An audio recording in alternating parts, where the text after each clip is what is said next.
छत्तीसगढ़ के रायपुर से खबर है, जहां छत्तीसगढ़ के मुख्यमंत्री विष्णुदेव साय 2 दिवसीय दौरे पर हैं। इस दौरान सीएम सूरजपुर जशपुर में विकास कार्यों को हरी झंडी दिखाएंगे। इसी कड़ी में सीएम ने मुख्यमंत्री निवास से सिविल लाइन रायपुर में ग्राम स्वराज अभियान की बस को हरी झंडी दिखाई। इसके बाद मुख्यमंत्री सूरजपुर जिले के चुनगढ़ी पहुंचे, जहां वे दोपहर 2:30 बजे से 4:15 बजे तक ग्राम चुनगढ़ी में विभिन्न विकास कार्यों का लोकार्पण और शिलान्यास कार्यक्रम में शामिल हुए। इसके बाद 18 जनवरी को सुबह 10 बजे मुख्यमंत्री सर्किट हाउस तिलसिंचा में अरुणोदय सूरजपुर के प्रतिभागियों से भेंट करेंगे। दोपहर में मुख्यमंत्री रायपुर के लिए प्रस्थान करेंगे।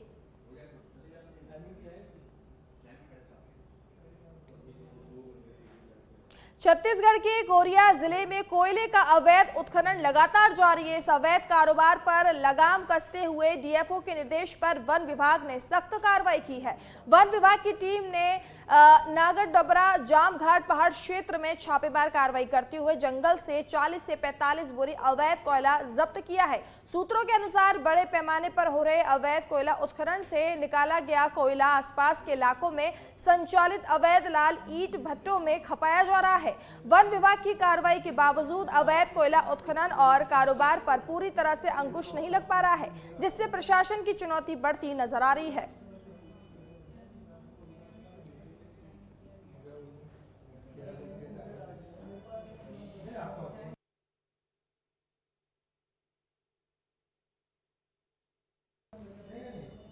प्रदेश में शरद मौसम में ठंड एक बार फिर तेवर दिखा रही है। सुबह शाम कड़ाके की ठिठुरन महसूस हो रही है, जबकि दिन में हल्की राहत है। मौसम विभाग के मुताबिक अधिकतम तापमान करीब 28 डिग्री सेल्सियस और न्यूनतम 22 डिग्री सेल्सियस के आसपास रहने का अनुमान है। लोग अलाव जलाकर ठंड से बचने की कोशिश कर रहे हैं और अनावश्यक बाहर निकलने से बच रहे हैं। छत्तीसगढ़ के 14 जिलों में शीतलहर की चेतावनी जारी है, जिनमें कोरिया, मनेन्द्रगढ़, चिरमिर, भरतपुर, सूरजपुर, बलरामपुर, सरगुजा और जशपुर शामिल है। न्यूनतम तापमान में धीरे धीरे बढ़ोतरी होगी, लेकिन फिलहाल ठंड से राहत नहीं मिलने की संभावना है। प्रशासन ने लोगों से सतर्क रहने और ठंड से बचाव के उपाय अपनाने की अपील की है।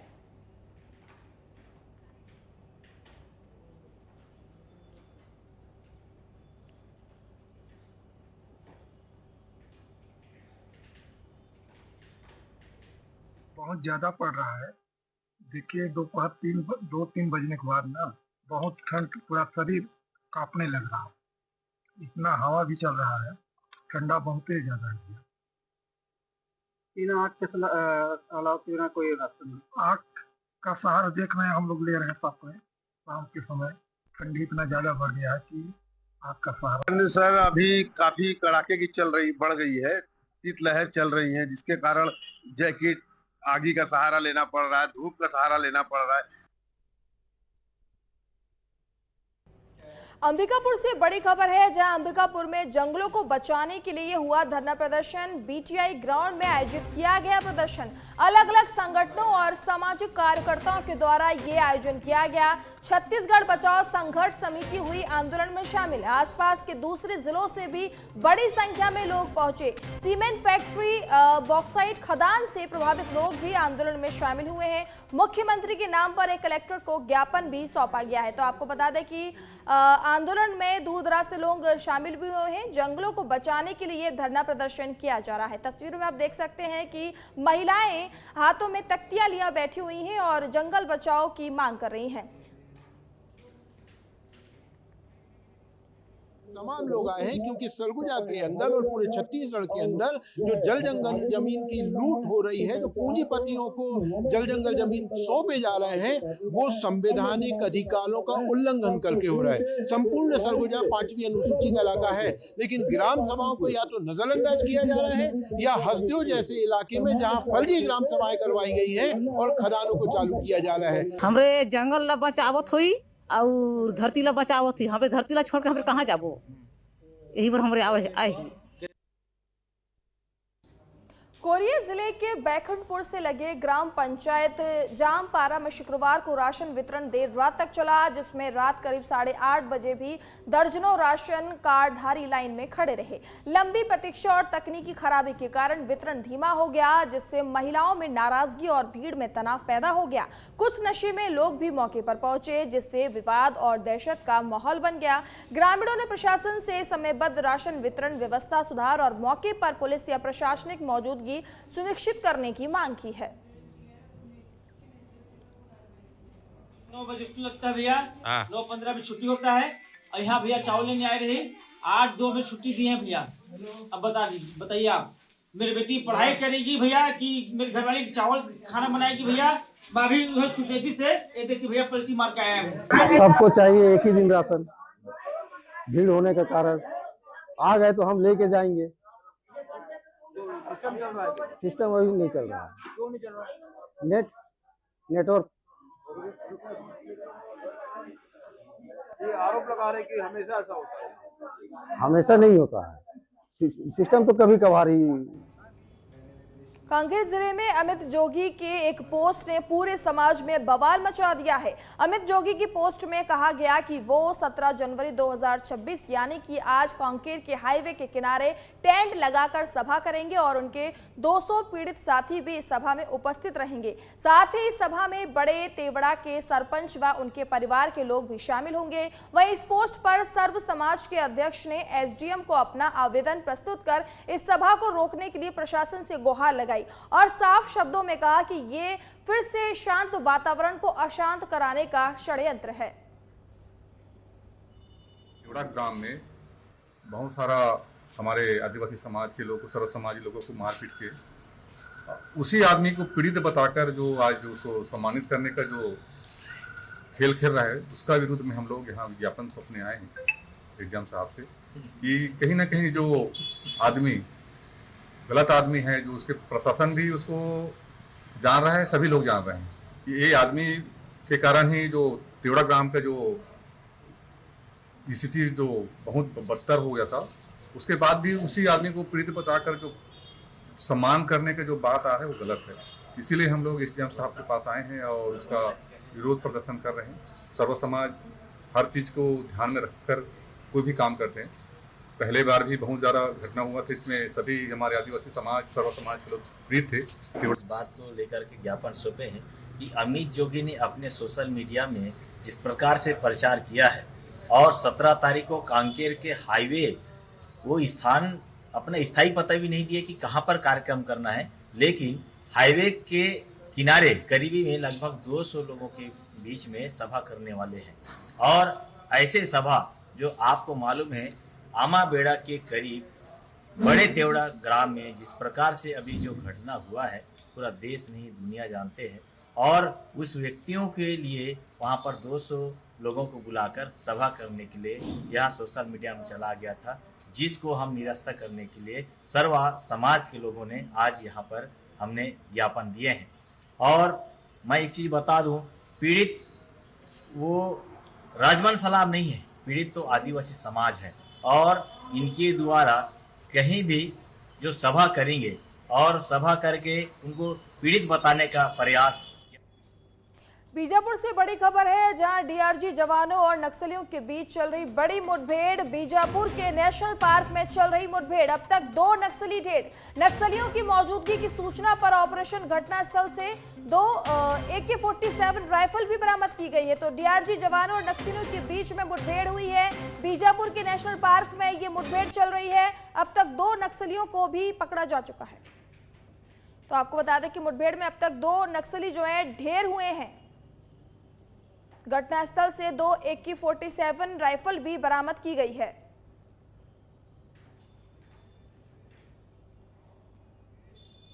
जगदलपुर में वर्ष 2026 में शुरू होने जा रहे बहुप्रतीक्षित सुपर स्पेशलिस्ट हॉस्पिटल में स्थानीय कर्मचारियों को हटाने के आरोपों को लेकर शनिवार से अनिश्चितकालीन हड़ताल शुरू हो गई है। लंबे समय से अस्पताल में कार्यरत सुरक्षा और सफाई कर्मियों ने नए टेंडर में प्राथमिकता न मिलने से नाराज होकर अस्पताल के गेट पर ताला जड़कर विरोध किया, जिससे स्थिति को देखते हुए पुलिस बल तैनात किया गया। कर्मचारियों का कहना है कि 1.5 साल से कार्यरत स्थानीय लोगों को हटाकर केवल सीमित संख्या में नए कर्मचारियों को रखने की तैयारी है, जिससे बस्तर वासियों का रोजगार छीना जा रहा है। प्रदर्शनकारियों ने मांग की है कि पहले पुराने कर्मचारियों को समायोजित किया जाए, अन्यथा हड़ताल जारी रहेगी।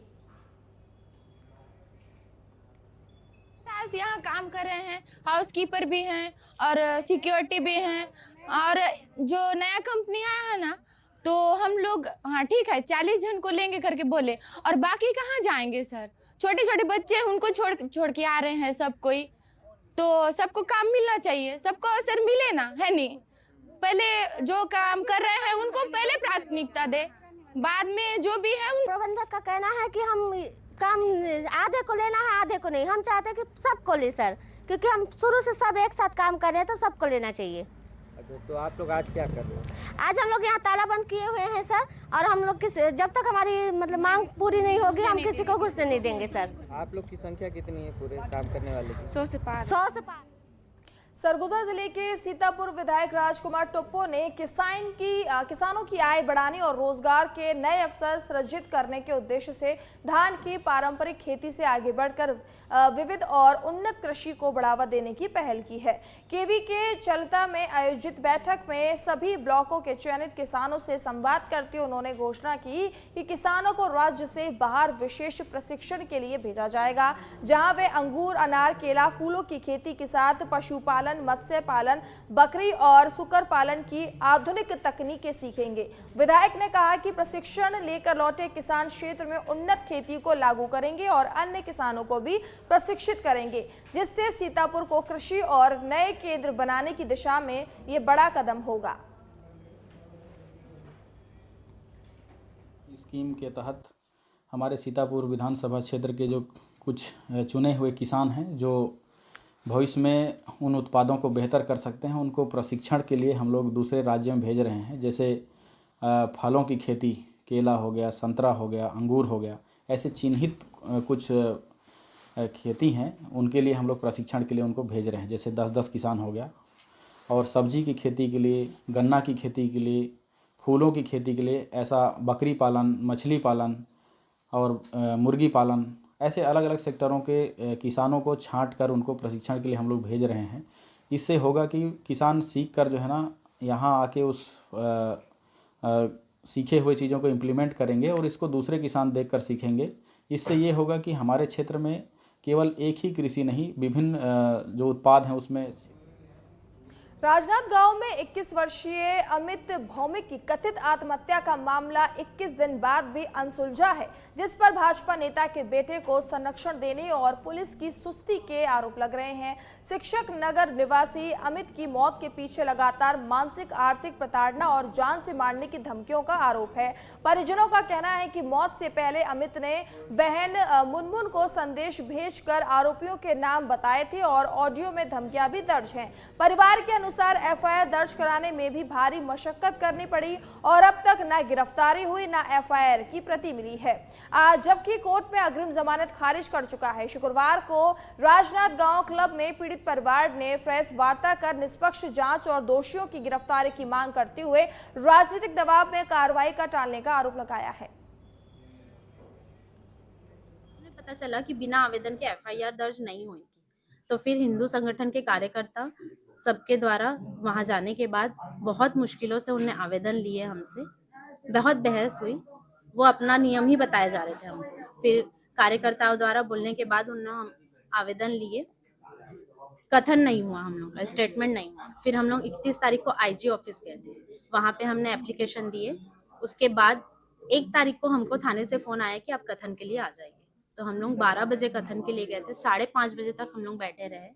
12 बजे से 5:30 बजे तक हम लोग बैठे रहे। सिर्फ 4 लोगों का कथन ही लिया उन्होंने। उसके बाद हमको घर भेज दिया गया और बाद खबर भोपाल से है, जहां पर भोपाल में कांग्रेस विधायक फूल सिंह बरैया के विवादित बयान को लेकर मुख्यमंत्री डॉक्टर मोहन यादव ने कहा कि ये सामाजिक वैमनस्य फैलाने वाला एक निंदनीय है। उन्होंने सुझाव दिया कि राहुल गांधी जो मध्य प्रदेश के दौरे पर हैं, उनसे बात करें और उन्हें पार्टी से निष्कासित करें।